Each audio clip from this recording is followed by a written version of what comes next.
Have you ever wondered how a simple, bitter red berry from a remote Ethiopian forest conquered the entire world and became the fuel for the modern human experience? In the 9th century, high in the mist-shrouded plateaus of the Kaffa region in Ethiopia, there lived a humble goat herder named Kaldi. His days were rhythmic and uneventful, spent guiding his goats through the emerald green highlands. But one afternoon, his routine shattered in the most bizarre way possible. He noticed his goats behaving strangely. They weren't grazing or resting. They were prancing, leaping, and bleating with an unnatural, frantic energy. It was as if they had discovered an invisible source of electricity. Kaldi, a man of simple faith and deep curiosity, followed their trail. He found them nibbling on small, bright red cherries from a dark-leaved shrub he had never paid much attention to before. Driven by a mix of trepidation and intrigue, he decided to taste one himself. At first, it was just the sweet pulp, but soon the effect hit him. His heart began to race, his senses sharpened, and the fatigue of the long mountain trek simply evaporated. He felt a newfound clarity, a buzzing vitality he had never known. He rushed back to his village, showing the magical berries to the local monk.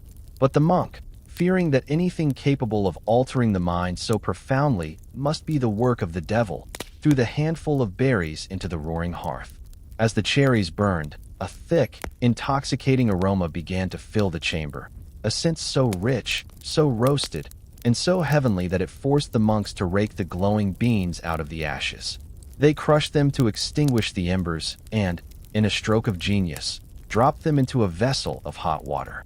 That night, for the first time in history, the monks stayed awake through their long hours of prayer. They had discovered coffee. The secret didn't stay in the mountains for long. It traveled across the Red Sea to the bustling port of Mocha in Yemen.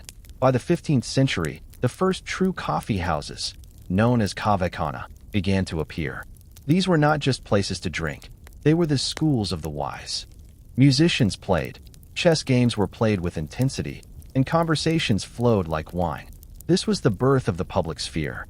Coffee houses became the places where revolutions were plotted, scientific theories were debated, and the seeds of the Enlightenment were sown. From the Middle East, the dark elixir moved to Europe. Initially dubbed the bitter invention of Satan by some clergy, it was saved when Pope Clement VIII famously tasted it, enjoyed its richness, and jokingly suggested they should cheat the devil by baptizing it. Coffee houses exploded across London, Paris, and Vienna. In London, they became known as penny universities. For the price of a cup of coffee, any man could engage in high-level intellectual debate. It was in these smoke-filled, caffeine-fueled rooms that modern insurance markets like Lloyd's of London and the stock exchanges were born.